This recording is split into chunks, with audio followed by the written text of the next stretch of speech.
Does it irk our liberal friends when the opposition parties in Singapore all take a more conservative stance on 377A? Of course it does. Of course it does. Pritam Singh in 2018 wrote in his blog 2025 Singapore 2025 WordPress.com that he is not going to ask for the repeal of 377A. I thought that is quite a obvious, like straight answer kind of stance, right? Like yes or no. He actually already said no, right? We are not going to ask for the repeal. Of course, he's not saying we like 377A lah, right? But he's saying we are not going to ask for the repeal. That means you're not for repeal already, right? You're not for repeal already. So Lee Hsien Loong says the opposition has been missing, has been silent. It's nonsense. The WP's own Secretary General has said, and it was reported in Today and Straits Times, that number one, he is not going to ask, the WP is not going to ask for the repeal of 377A, and number two, he's not interested in taking part in this culture war. And in the very long blog post that I read from front to end, every single word, right? He was, of course, I don't necessarily agree with everything, right? For example, culture war. I think you can avoid the culture war, but the culture war will still come to you, right? You have to make a stand, you have to make a stand. So actually, WP, to its credit, it did make a stand. It says no, right? Some people say WP didn't make no position, right? It had a position. The position was no to repeal. How clear do you want the position to be? Huh? How clear? Okay, so the WP already said no. Kirsten Han was furious about that position, right? You can check her Twitter. You can check her Twitter. Okay. If you need, I can share with you the link, right? But just type in Twitter, you know, Kirsten Han 377A Pritam Singh or something like that. I think you can find. Yeah. Next up, SDP. SDP's, again, Secretary General Chee Soon Juan wrote, again, also in his own blog post, the cheesoonjuan.com, that has now been taken down. The whole website has been taken down, so not just this post. But in 2013, he did a blog post giving his opinion on LGBT. He didn't even specifically mention 377A, although he did, but the title wasn't about 377A, right? The title was about LGBT, you know, advocacy and all that in Singapore. And his view was that although we have to recognize the existence of LGBT people living in our society, in our communities, we recognize that, we respect that, right? We respect that, but at the same time, these, specifically, he said, the gay community has to accept the views of the conservatives. Okay? Now, he is someone who is very good with words, right? I'm unable to rephrase him effectively, so I need to read his exact words. I'm sorry. Homosexuality is a complex issue that modern society must deal with. So it starts with saying that no one is going to be able to wish away the LGBT community or pretend it doesn't exist. Very fair, right? Like it or not, we must face this reality. We must also acknowledge that it is because of society's rejection that many in the gay and lesbian community go through tormented lives. So he did speak up for them. You cannot say that he did not speak up for them. He did speak up for them, right? And in very clear terms, in terms of their individual well-being, right? And this is something that PSP's Leong Man Wai also takes, which I'm going to talk about later, right? One by one. WP, now we are doing SDP, right? So ending up with broken minds and even taking their own lives. Compassion is what is needed in dealing with this matter.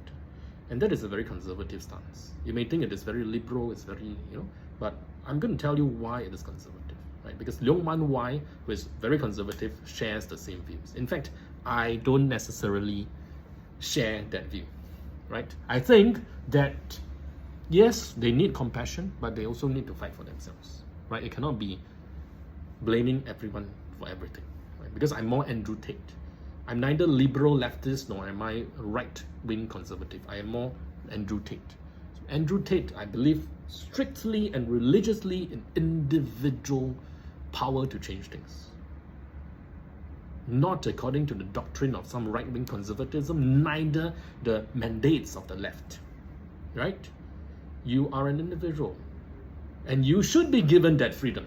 That's why I have no issue with abolishing 377. People should be allowed to die. People should be allowed to choose hell. Right? So if they want to choose a wrong path, let them. They have the freedom to do it. Right? But on the same vein, I do not think that it is all society's fault, right? For an individual's non-well-being, for an individual's not coping well with society. Sometimes because bigotry is here to stay, right? Like it or not, there will be bigots, there will be people who like to crack jokes about faggot, LGBT, you are a gay, you are a sissy. How are you going to eliminate it totally? So you have to live with it, you have to stand up to it as an individual, you have to cope with it and be able to, prove it, right? If you are a gay and you are a successful businessman, you think people will look down on you? No what? But if you are a heterosexual male and you are a loser in life, people will still look down on you. So is it really about LGBT versus non-LGBT? Is it really about discrimination? You see, I'm not saying discrimination doesn't exist at all. I'm saying, is it the be-all and end-all in all social interactions and in all social achievements? As an Andrew Tate follower, my answer is no. Let's continue with Chee Soon Juan's write-up. So first, this guy is 100% compassion-based and he is for the welfare of the individuals. At the same time, though, he says, at the same time, however, the gay community must understand the sensitivities of those, including those who belong to religious faiths, who cannot yet accept an alternative to traditional sexual orientation. Very clear. Very clear. Very clear which side it's on. Right? I just told you he's conservative. You don't believe me? There is more. Not everyone who cannot accept the homosexual lifestyle is homophobic. Not everyone who cannot accept the homosexual lifestyle is homophobic. Chee Soon Juan. These are matters of the heart and of faith, especially for our Christian and Muslim friends. Matters which run deep into one's being and cannot be argued away. Run deep into one's being and cannot be argued away. So Chee Soon Juan is here giving credit and status to this, giving some, what's the right word to use? Some grounds some moral grounds for recognition and saying that we need to recognize this as a legitimate stance, as a legitimate point of view. All right, he continues, the emergence of the LGBT issue in the public arena is a relatively new occurrence.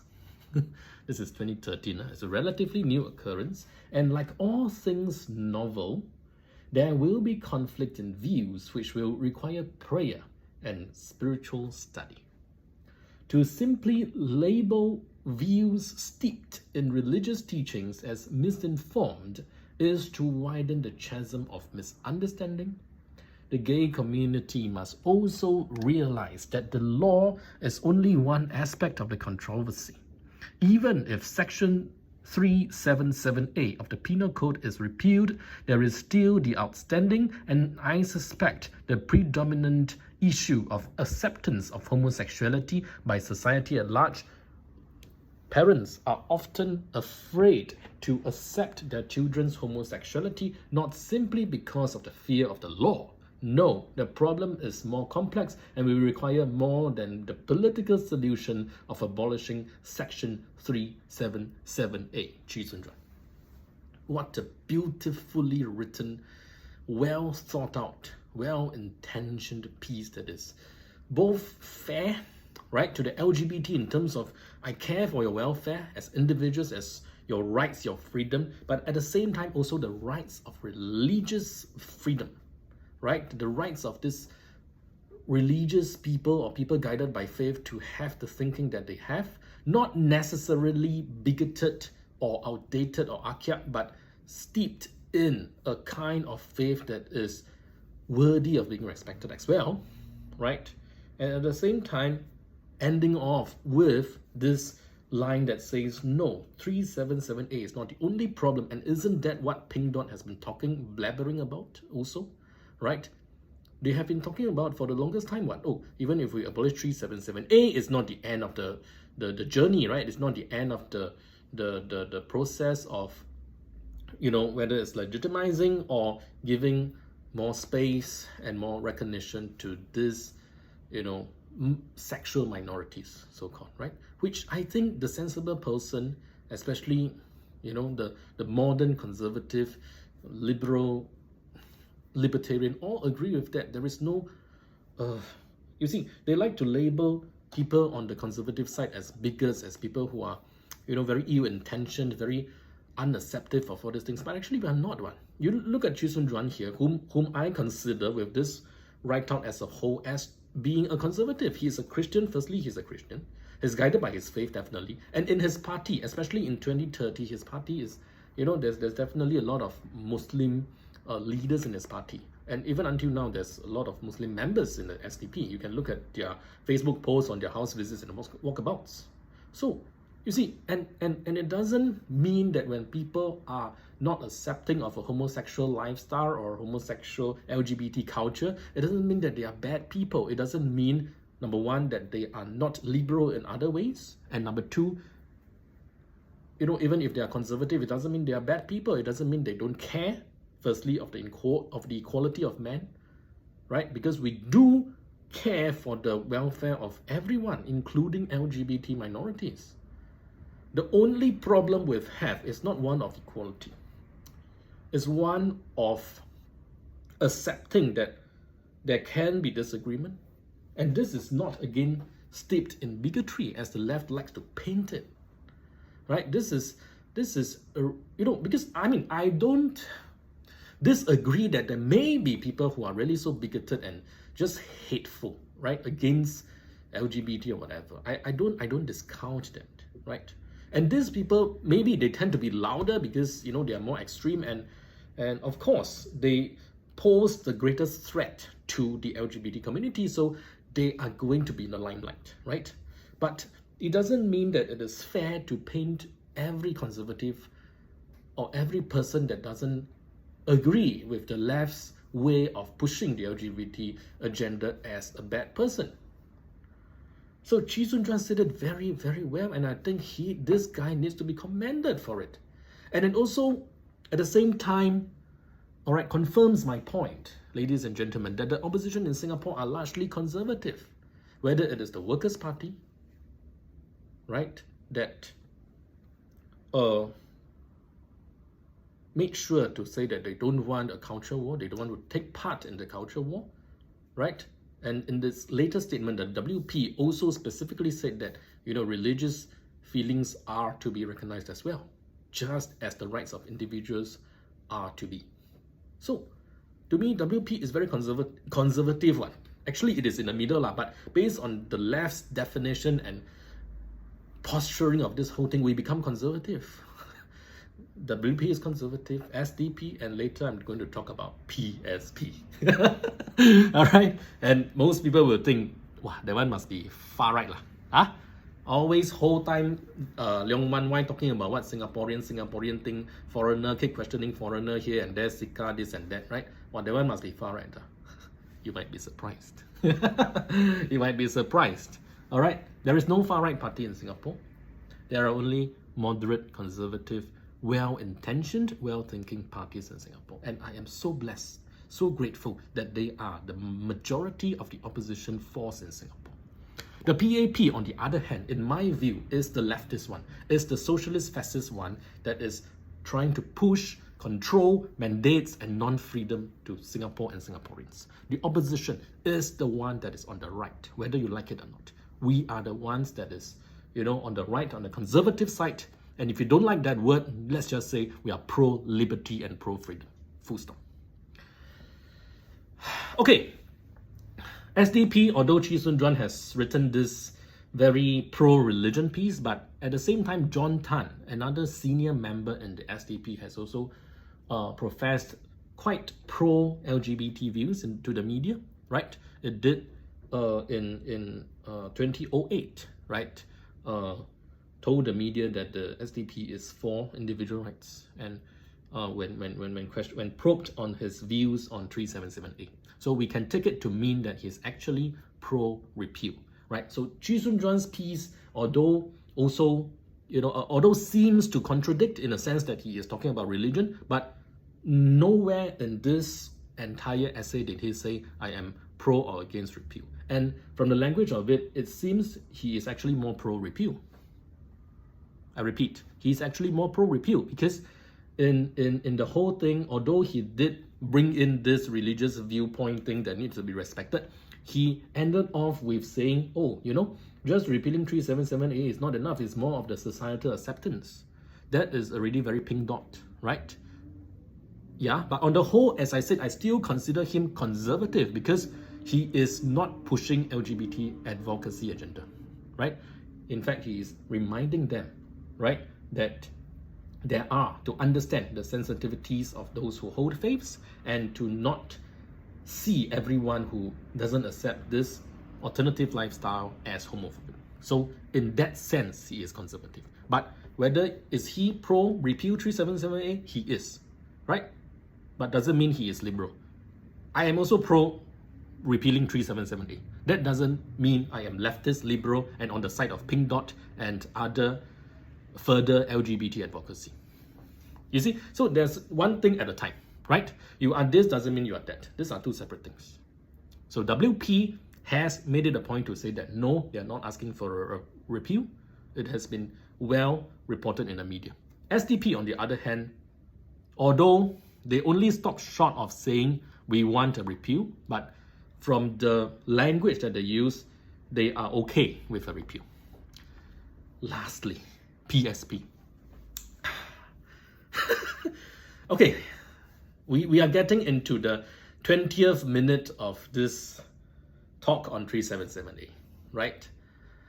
I am so, the PAP has dragged us into this. In a way, I hate PAP for bringing this into the public discourse, right? Because if you want to repeal, actually, I am quite okay with either WP or SDP stance, right? You want to keep it, also never mind, because since it is not enforced. You want to repeal it, also never mind, since it is not enforced. Right? So to me, it's a nothing. It's not a non-issue. I've said this from day one. It's a non-issue, right? If you want to repeal, bloody just repeal it without any fanfare. There is no need to create this huge public discourse and then to amend the constitution to protect the definition of marriage. You see, although I'm a conservative, I don't agree with that because I think there is no need to do that. That's the funny thing, right? You would think that, oh, as a conservative, you must oppose the repeal of 377A. No, I do not. No, I do not, because to me, it is unenforced. It is just a law there for Wayang purposes. So to repeal it doesn't change anything. Of course, I would be opposed to any further encroachment advocacy beyond that, right? But that doesn't mean I must stop the repeal of 377A. That doesn't make me a liberal. I'm still a conservative, right? But at the same time, that's why to me it's a non-issue and it shouldn't be in the public discourse in the way it is now. On the one hand, I am not very happy with it, but I'm also happy because now that it is in the public arena, right, we get to make things very clear, right? We get to see things very clearly. We get to sort out our opinions and to verbalize and articulate them in a very clear way, and we know where everyone stands now. It seems that everyone is liberal when it comes to repealing 377A. And it seems that everyone is not so liberal when it comes to anything beyond repealing 377A. And I thought that is uniform, whether you're on the PAP side or opposition side. So PAP, sorry, has gained no points. It has got no points with repealing 377A trying to get the Liberal vote, because the opposition also agrees. And just like the PAP, the opposition also agrees that we need safeguards and we want to respect religious freedoms and all that. So what is the difference? I don't see the difference. The only difference, my friends, ladies and gentlemen, is that the opposition has been daring to voice out their opinion way before Lee Hsien Loong ever did. This was in 2013 by Chee Soon-juan. The John Tan comment to the media was 2008. Pritam Singh's blog post was made in 2018, and PSP's views were made in 2019 and 2020, when it just created a party. When it was just 1 year old, it already told the media what its stand was on 377A. So I don't understand what Lee Hsien Loong is talking about when he says the opposition went missing in the discourse for 377A. It is completely untrue. He should be POFMAT on this. It is a complete lie that the opposition was silent. It was the PAP that was silent. It was the PAP that did not have a stance, that keeps repeating this thing about we let the people decide, we let the ground decide. To be fair, maybe they really live up to it. So nowadays, because society is more open, society is more able to accept the repeal of 377A, so now I repeal 377A. I give credit for it, maybe they are consistent in that way. But to accuse the opposition of being silent and missing and quiet on this is complete bullshit. I call the bullshit on this. Right? WP has at least 3 times voiced their opinion on 377A. SDP at least 2 times, once by John Tan and once by Chee Soon-juan himself in a lengthy blog post, cheesoonjuan.com. Now PSP. In a forum that Dr. Tan Cheng Bock, then the Secretary General, attended, he was asked this question about about his opinion on 377A. Back then, his opinion was not very favorable, in a sense, right? So which is uniform with WP stance, right? That people may not be able to accept it, right? He did not specifically say, I don't want to repeal 377A, but he did say something like, people may not be able to accept this alternative lifestyle. So that was Tan Cheng Bock back in, I believe maybe 2019, if I don't remember wrongly. Okay, it may be even before that, during his presidential election time. I will need to go and double check. Okay, but anyway, that was way before 2022 when Lee Hsien Loong announced 377A's appeal in the National Day rally speech. The second time PSP ever gave an opinion was in 2020. It was in the GE 2020. Somewhere it was during the height of the elections. PSP dared to give a voice. And a younger member spoke to the media and said that they are open, in fact, they are supportive of repealing 377A in principle.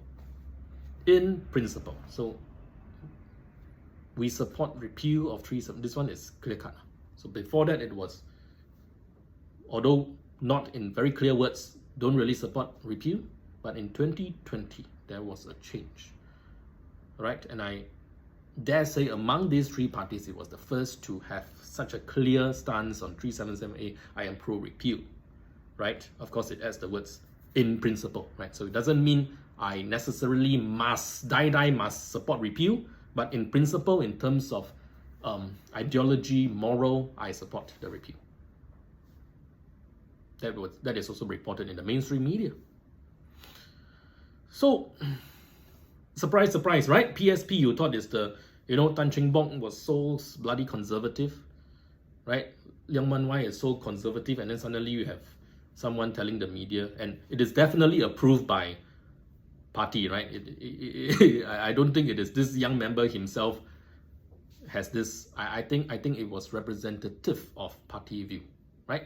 Party point of view, and it was that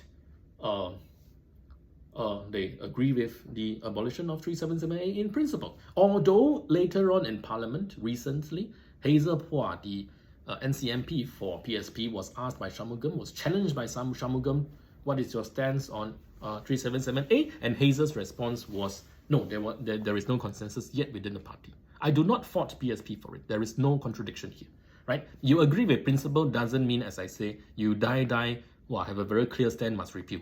Right? In principle, what? In principle means, in terms of moral principles, in terms of values that you treasure, universal values that you treasure, you think that it should go, but then considering other societal factors, right? You are not united in voicing out a clear yes to repeal. I see nothing wrong with that. The opposition should not be sanctioned, it should not be criticized for this so-called vague view. Because the PAP itself doesn't even have a view. It's not even vague. For the opposition, I agree, it's a bit vague. Whether yes or no, you need to guess, you need to read between the lines. It sounds like yes, it sounds like no. But most importantly, as I said, yes or no doesn't really matter, right? Because number one, it's not enforced. Number two, this isn't really an LGBT issue. This is an individual rights issue. Right? Repealing 377A doesn't mean you support all the LGBT advocacy and campaign and culture, all that also. It doesn't come together. Or rather, it can be separate.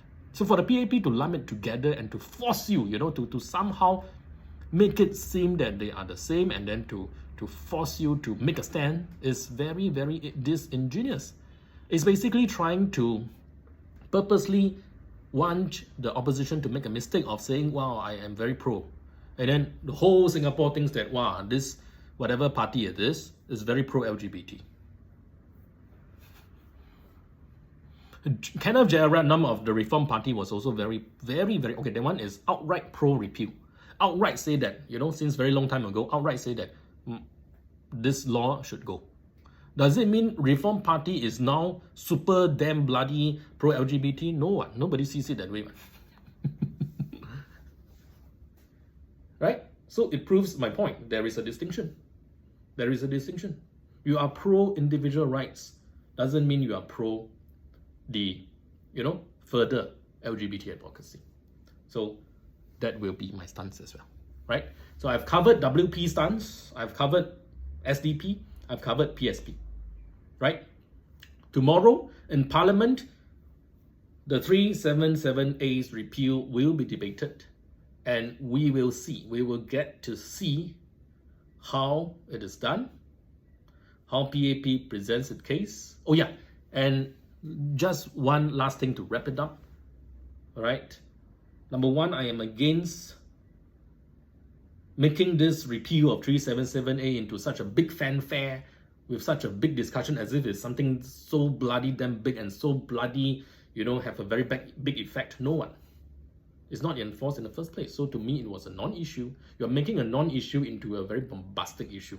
So number one, I'm already not very agreeable to doing that. But since it is out, there is also something good that came out of it. I do recognize and accept that, because now it is open in the public discourse discussion, which is something good. It can only be good, it cannot be bad, right? Number two, on the constitutional amendment, right? Oh yeah, and so for the repeal of 377A, number one, I think it's a non-issue. I don't think supporting the repeal means you are supporting LGBT advocacy, as I said, because we are pro-equality, we are pro having these individual rights for these individuals. We are not pro-LGBT campaign as a whole, right? So to lump these two together is disingenuous, and it should be a non-issue that should have been passed without any fanfare. But since the PAP bring it into the open for discussion, there's something good that came out of it also, because now we are very clear of the distinction between this and that, and now we are very clear of where everyone stands. That is the repeal part. The constitutional amendment part. Again, as a conservative, by right, I should be supportive of them doing this bloody securing the definition of marriage. But actually, in fact, I am not supportive of them using this method to secure the definition of marriage, because I think there is no need to. The courts are powerful enough to do it. And I think, although I'm a conservative, I am fully open to allowing people and courts to decide on any progress or any non-progress in this arena.